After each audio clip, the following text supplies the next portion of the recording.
Zinka and Wendy, I was like, sold, sold, sold. And then we went to lunch together, and we just had an incredible time and had the best conversation, and everything they're saying is true. She really set the tone for us to have a freedom with each other and a comfort with each other. She really created a safe place for us to just like really enjoy the experience, you know? And Zinka, what was that like for you? What tone did you want to set on the set for the actresses? Do we need another microphone? Do we need another microphone if we have one? If not, what tone did you want to set? And it was really important that these women had great chemistry. I think yes, but the chemistry you can't force. Like they just naturally had that. I think I just wanted to have enough freedom that they could be funny and feel like they could try things. I think in comedy it's like if you stick too much like, well, I see the character saying it this way, they won't get to play an experiment. And I could tell in rehearsals they all are really funny people, so it's like the jokes are written, now just get out of their way. Like they're all so talented. Megan I've never seen just tackle comedy so head on. And she did such a beautiful job.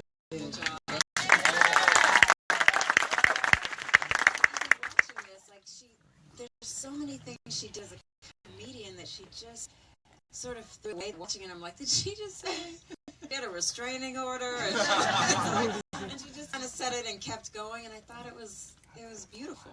Right. Now this actually started as a half-hour sitcom, is that right? Yeah, it started as something that I wrote, really just wanting to embrace comedy more. And before anything happened with this, we did With This Ring. With did you all see With This Ring? And then we had such a great time doing it. They're like, bring us something else. And I was like, well, I have an idea, but it's a half hour. And they were like, can you expand it? And I was like, well, okay. And so I came back to them and added all of these lovely characters, and it became a 2-hour. But it's great because we got to explore in 2 hours all the different sexualities, and seeing that in a black romantic comedy was amazing. Right. And before we get to the fellas, let me talk to the producers for a moment. Tell us what was this project? You knew that you had something special probably at first from the script, and seeing these characters develop and seeing them really come to life. But so what was it like for the both of you, Wendy and Lisa? I think I'm talking to, Wendy and Lisa from you. But tell me, just both of you, what was it like just going into this? And what was like the first step in really making sure this was something that, Nzinga was proud of, and all, of course, in accordance with Lifetime's brand? What's happening here? Well, what I could say, and I'll let Lisa speak as well. Tanya did say this originally, is that we found a script that we loved. It was a script that we all really loved with the script. And I think what you saw tonight was very representative of the original script, less some scenes and things that we've obviously cut and edited, which I can't even remember what they would be. But we really took a lot of lead from Nzinga. And as Tanya had referred to before, she had gone up to Vancouver and realized that was not the best place for us to do this. At the same time, we were casting it. And we had so much faith in the project and the script and the story, and in Nzinga as the leader of the ship, that the first thing we decided to do is we realized that was not the place that was worth making this movie. We needed to make this movie where the true story could be told, and if that was not the case, we couldn't do it well, we weren't going to do it. And I don't think that's very often you find that people all agree on saying, if we can't do this the way that we think it's great, we'd rather not do it. So that was the first real kind of chance that we took, and the first, I think that when Nzinga, we all collectively said, we will take this chance together of pulling this apart and putting it back together, and letting the cast know that as well, and everyone stayed around. Everyone stayed around. So that's what I have to offer. Lisa?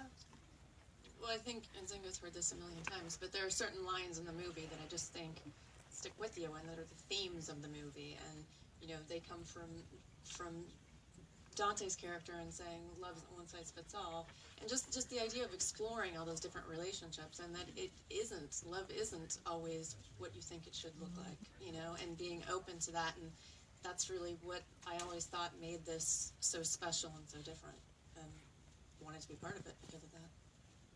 Great, thank you very much. All right, let's go to the fellas now. Coming into this estrogen-driven movie, Brandon. Let me start with you. Let me just say, look, okay. Can we tell them about the conversation we had with Brandon? Which thing? The one where you know which one. You know. Which one? I mean, I know there were so many. A lot of. You guys have to watch this. This they conversation we have afterwards, after the movie. Brandon. I got 5 sisters, so you know I'm used to being around. You know what I mean? There's 9 of us in my family. Yes. Nine Jacksons. So you know. So it's like you know. So it's kind of easy. Yeah, this is dope. You got beautiful, strong women that's doing an amazing job. I mean, the best thing I like about this cast is that they all got along. Sometimes you get on sets and this one wants to be, you know what I mean. Right. And they want to have a certain, you know, competitive. It was none of that. It was all family here, so it was beautiful. And tell us about Dante. What drew you to the character of Dante? Dante is like to do, like, you know, it's like sometimes it's like you have something that's right in front of you, I think, and sometimes you can't see it. And I'm guilty as a man, you know, having a woman and not knowing that she's the one, you know what I mean? Right. Being right in front of you, you know? So in the past, I think that sometimes we look, you know, it's like they say the stone that the builder refused becomes the head of the cornerstone. It's actually a famous Bob Marley song. And the scripture too. Right. But people who know that, it's like, you know, it's like I'm always looked over. You know what I mean? But believe it or not, I'm looked over a lot, and I think that I related that to Dante because sometimes, like, you know, you even in sometimes in your personal life, you have more to offer, and I think his heart was kind of like, you know what I mean? You seen him, he was a good heart, good-hearted man. He bought all of her paintings, you know. The other guy, no offense to the character, I mean, he was kind of, you know. I mean the character, not him, because he's a very nice guy in real life. Yeah. I'm talking about the character. I mean, the other character's kind of like the machismo. I'm a small dude. I'm like 5'8", 5'9" you know. You know what I'm saying? So it's like, for me, I was never looked at as that type of guy. So, you know, I think that was kind of what drew me to it. Okay, Jeffrey, I'm going to skip over you right now. Okay. Because we're going to come back to the conversation about Freddie. Okay. Because we had a really good conversation about that. So I'm going to skip all the way down here to Black Shakespeare. Yes. Hey, what's happening? Real good. Okay, so what, you know, was this your first? It's the first long acting experience. Yeah. I was supposed to be Enzo, so. Enzo? I did not know that. Whoa! I was the original Enzo. And what happened? I don't know. I just came in. I tried out for the part. You know what I'm saying? Really? They said, yeah. Well, you know, we were looking to cast other characters for the love interest for Kelly's character, and we couldn't find the right person. We kept on trying to, without being name specific. We were looking for name specific and things, and we kept on trying to put a square peg in a round hole, or a round peg in a square. Whatever it wasn't working. And because we had to find somebody cool enough for this celibate woman. And who always wore white, okay? You know, she Thank always God. wore white, like, you know, Mother Teresa. And Zinga had worked with Shakespeare before, correct? Yeah, I've known her for a very long time. I've been on a lot of music videos together. She called up one day and said to Lisa and I remember she said, "What do you think about this?"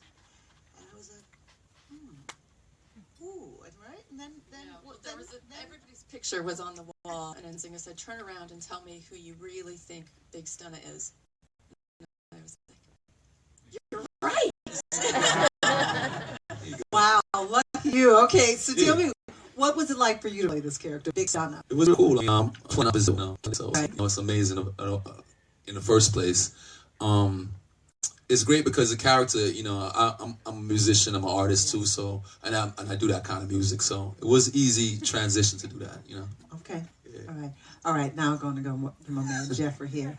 We had a deep conversation about this. Jeffrey, okay, tell us what drew you to the role of Freddie.